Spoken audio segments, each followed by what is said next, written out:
Mukunda jewellery మొట్టమొదటి factory outlet హనుమకొండలోనే అతిపెద్ద jewellery mart December 14న గొప్ప ప్రారంభం. నమస్తే రమ్మగారు. నమస్తే జయ. రమ్మగారు, ఏదైనా మంచి కథ ఒకటి చెప్తారా? ఒక్కోసారి మనం ఒక రకంగా ప్లాన్ చేస్తాం, మన ప్లాన్ వర్కౌట్ కాదు, మన ప్లాన్ ఎవరో బ్రేక్ చేస్తారు. కాసేపు వాళ్ళ ప్లాన్ నడిచిపోయింది అనుకుంటాం, వాళ్ళ ప్లాన్ కూడా వర్కౌట్ కాదు. వర్కౌట్ కాపాడడం అనేది కామన్, ఎవరికైనా అయిపోతూ ఉంటుంది. అంతే, భలే బాగుంటుంది. ఒక చిన్న చందమామ కథ. పూర్వం అట జయంతుడని ఒక వైశ్య కుటుంబంలో వర్తకాడు ఒక ఆయన ఉండేవాడు. ఆయనకి ఒక 5-6 పిల్లలు ఉన్నారు, ఒక ఆడపిల్ల. పిల్ల పెళ్లి చేద్దాం అనుకున్నాడు. మంచి పెద్ద సంబంధం కుదిరింది. అయితే ఆయన ఏమనుకున్నాడంటే, మన దగ్గర ఉన్నది కాకుండా ఆయనకి పురాతన కాలం నుంచి వాళ్ళ ఇళ్లలో కొన్ని రత్నాలు ఉన్నాయి. ఒక రత్నాన్ని అమ్మి పిల్లకి పెళ్లి చేయాలి. ఈ రోజువారీ ఖర్చు వ్యవహారాలు ఏమి కదపకుండా ఆ రత్నంతో వచ్చిన డబ్బే ఈ పిల్ల పెళ్లికి వాడదామని అనుకున్నాడు. ఓహో. ఏం చేశాడు, ఆ రత్నాలు అవి అమ్మగలిగే రోజులు కావవి, రాజులకే అమ్మాలి దాన్ని. సరే, ఇతను ఏం చేశాడు, ఆ రత్నం పుచ్చుకుని రాజుగారి దగ్గరికి వెళ్ళాడు. అది వేరే ఊరు, ఈయన ఒక చిన్న ఊళ్ళో ఉంటున్నాడు. రాజుగారు సిటీలో ఉంటాడు కదా, నగరంలో ఉంటాడు. గుర్రం వేసుకుని వెళ్ళాడు. రాజుగారికి అమ్మ చూపాడు. ఆయన చూసి చాలా సంతోషించి, అబ్బో భలే పురాతనమైంది, నా కిరీటంలో రత్నం పాతపడింది, ఇది వేయించుకుంటాను అని ఒక రేటు చెప్పాడు. ఇంత ఇస్తానన్నాడు. ఈయన ఏదో అడిగాడు, ఒప్పుకున్నాడు. ఒప్పుకున్నాక రాజుగారు డబ్బులు తెప్పించిపోయాడు. జయంతుడు అన్నాడు, ప్రభు ఇంత డబ్బు పట్టుకెళ్ళలేను, కొంత ఉంచండి మీ దగ్గర, ఇప్పుడు అవసరానికి పెళ్లి పనులలో ఎంత అవసరమైందో అంతే పట్టుకెళ్తాను అని చెప్పాక సరే, ఆయన ఏదో కొంత డబ్బు ఇచ్చాడు. ఇది చాలా పెద్ద మొత్తం, లక్షల్లోనే ఉంది. ఈయన ఏం చేశాడు, బజార్ వెళ్ళి అమ్మాయికి కొంచెం నగరంలో ఫ్యాషన్గా ఉన్న 3-4 రకాల వస్తువులు బేరమాడాడు, తీసుకున్నాడు. అక్కడి నుంచి ఆ నగరం చుట్టుపక్కల నల్లటి ఆవులు, కపిల గోవులు దొరుకుతాయి. ఆడపిల్లలు పెళ్ళిళ్ళప్పుడు గేదెను దోలటం మనకు కనపడుతుంది మన ఊళ్ళల్లో. గొడ్లు దోలుతారు, ఒక ఆవు దూడ లేదా ఒక గేదె పిల్ల, ఒక చిన్న పిల్ల ఇస్తారు, ఓ దూడని ఇస్తే అది పెరుగుతుంది అనమాట. పల్లెటూళ్ళల్లో బాగా కనపడతాయి. ఇప్పటికీ ఈ నర్సీపట్నము, ఈ శ్రీకాకుళము, ఆ ఊళ్ళల్లో వీటిని ఇవ్వడం కనపడుతుంది. ఆవు దూడ మన కృష్ణా జిల్లాలో ఆవు దూడలు ఇస్తారు బాగా. ఏం చేశాడు, ఒక కపిల గోవుని కొన్నాడు, లేత దాన్ని గోవుని కొన్నాడు. ఒక ఈత ఈనింది, దూడలేదు, దాన్ని చేత్తో పుచ్చుకున్నాడు. ఏం చేశాడు, గుర్రం తోకకి ఆవు మెళ్ళలో ఉన్న తాడుని కట్టాడు. ఆ గుర్రాన్ని టకటకలాడించకుండా మెల్లిగా నడిపిస్తున్నాడు. ఆవు కూడా వెనకాల నడుచుకుంటూ వస్తుంది. దాని మెళ్ళలో మువ్వ కట్టాడు. మువ్వ మోగుతూ ఉంటుంది, ఆవు వెనకాల వస్తున్న శబ్దం. ఆవుకి గిట్టల శబ్దం ఉండదు కదా, పైగా గుర్రం టక్కుడది, ఈ టక్కులో ఇంకో టిక్కులు వినపడవు. అవును. ఈయన దారి పోతుంటే ఏమైంది, కొంచెం దూరం వెళ్ళిన తర్వాత ఈయనకి అడవిలోకి వెళ్ళాక, అడవులు దాటి వెళ్ళాలి. అప్పుడు ఎలా ఉండేవి, ఊళ్ళకి మధ్యలో చిట్టడవులు ఉండేవి. అవును. వెనకాల శబ్దం ఏదో తేడా వచ్చినట్టు తెలిసింది. తీరా చూస్తుంది కదా, ఈ గుర్రం వెనకాల ఆవు లేదు. దాని మెళ్ళలో కట్టిన తాడు, దానికి వేళ్లాడేసిన మువ్వ మాత్రం ఉన్నాయి. ఆవుకు కట్టిన మువ్వలు ఉన్నాయి. మువ్వలు నేల మీద తగిలి మువ్వ మోగుతోంది. చాలాసేపటికి కానీ అతనికి తెలియలా, ఆవు లేదు. అయ్యో ఏం చెయ్యాలో తెలియలా. ఎవడో విప్పుకుపోయాడు. అయ్యో చక్కటి కపిల దొరికింది, ఇట్లా అయిపోయిందే, వెళ్ళి కొన్న వస్తువు మిస్ అయిపోయిందని కొంచెం బాధపడ్డాడు. కానీ ఇప్పుడు వెనక్కి వెళ్ళి ఏం చేస్తాడు, అదే ఇంకా బంగారం ఉంది, కొంత డబ్బు ఉంది, ఇంటికే వెళ్ళిపోదాం అనుకున్నాడు. ఇంకా కొంచెం ముందుకెళ్ళాడు. ఈ ఆవుని విప్పుకెళ్ళిన వాడు గండుడని ఒక గండడు, వాడి పేరు ఒక దొంగ, వాడు ఒక గజ దొంగ. వాడికి ప్రచండుడని ఇంకో కొడుకున్నాడు.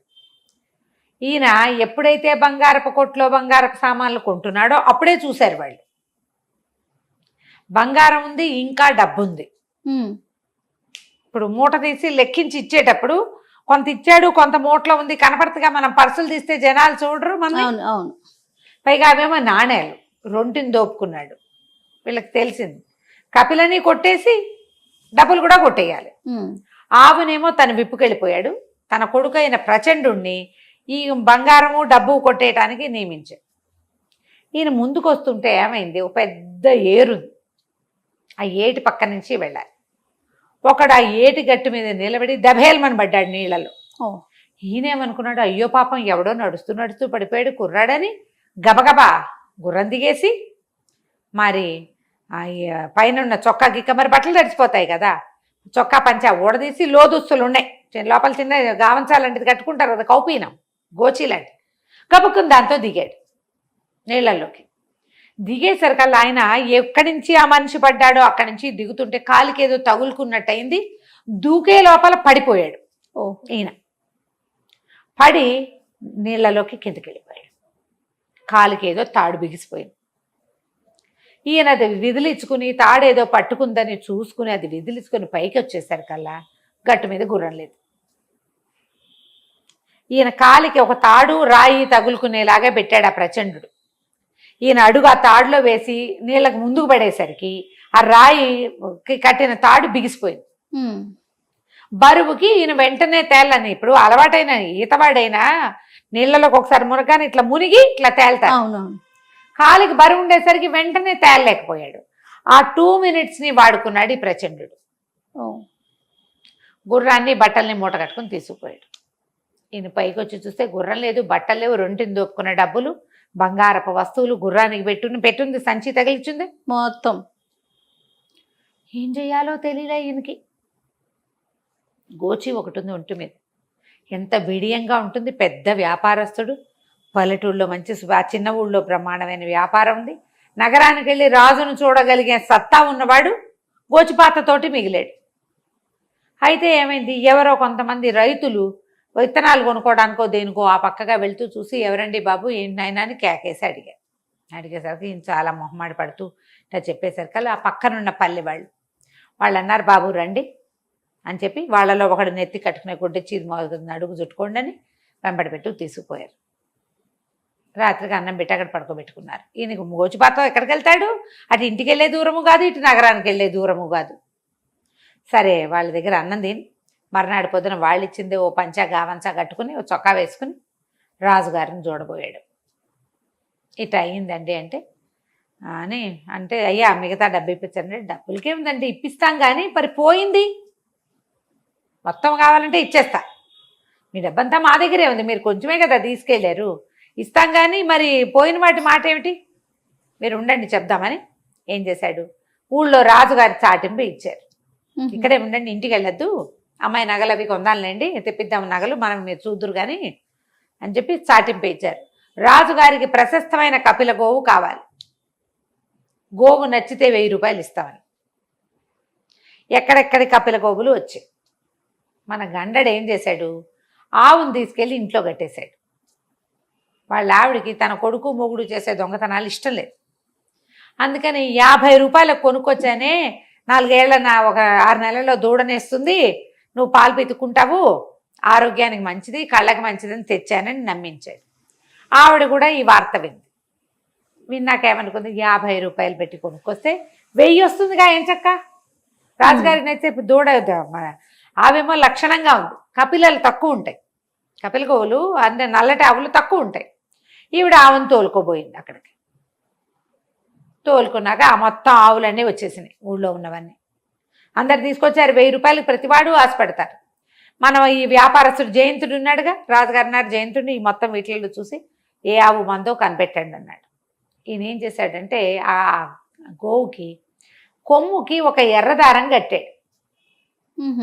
ఆవు అప్పుడే కదా కొన్నాడు, ఎట్ట గుర్తుపడతారు, అదేలే ముచ్చటకి కట్టాడు, ముద్దుగా ఉందని దిష్టి తగలకుండా ఎర్రదారం కట్టి మెళ్ళలో మువ్వలు కట్టాడు. ఈయన మువ్వలు ఈయన దగ్గరే ఉన్నాయి, దారం మాత్రం దాని దగ్గర ఉంది, ఆవు దగ్గర. ఈయన ఇటు తిరిగి ఆ ఎర్రదారం ఉన్న ఆవును గుర్తుపట్టాడు. దాన్ని ముట్టుకుంటే ఆయనకు తెలిసింది ఇది మందేనని. ఇదేనండి అన్నాడు. ఆ ఆవుని మెళ్ళలో తాడుపుచ్చుకున్న ఆవిడ్ని, అమ్మాయి ఈ ఆవు ఎక్కడిది మీకంటే, మా ఆయన కొనుక్కొచ్చాడండి సంతలోనండి అంది. పద మీ ఇంటికి వెళ్దామన్నారు. దొరికేశారు. సరే ఆవుని ఇక్కడ ఉంచుకుని డబ్బులు ఇస్తాం పా మీ ఇంటికి పద, నువ్వు 1000 రూపాయలు మేము పట్టుకెళ్తామని 2 సైనికుల్ని ఇచ్చి వాడిని బట్టుకురండి అని పంపించారు. ఈ గండడు వచ్చాడు, ఆవు కూడా ఇటు వచ్చేసింది, కానీ ఆ ప్రచండు ఇంటికి రాలే. ఏమైందో తెలియలే. ఇంతలో జయంతుడు ఇంటి దగ్గర నుంచి ఒక వార్తాహరుడు వచ్చాడు. ప్రభు, గుర్రం ఇంటికి చేరిపోయింది అని. గుర్రం ఎట్టా చేరింది అంటే, ఈ ప్రచండు ఏం చేశాడు, ఈయన నీళ్ళల్లో పడిపోయాడు. జయంతుడు పడిపోగానే వీడు గుర్రం ఎక్కేశాడు. అది చాలా మకురు గుర్రం, యజమాని కాకుండా ఇంకో మనిషిని ఎక్కించుకునే అలవాటే లేదు దానికి.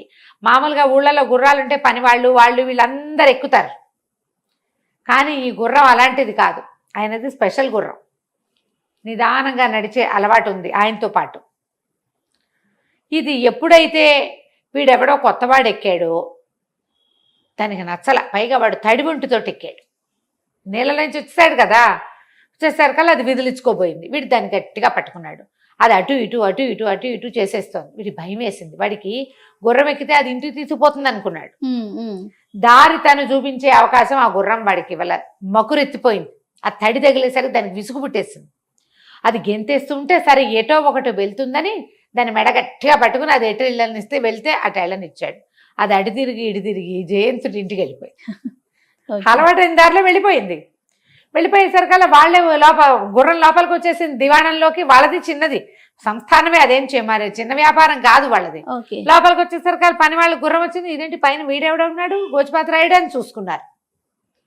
లోపలికి వచ్చేసరికల్లా లోపల ఉన్న వాళ్ళకి డౌట్ వచ్చారు, తలిపేసేయండి అని గేట్లు ఏం చేశారు. ఏమని పట్టుకున్నారు.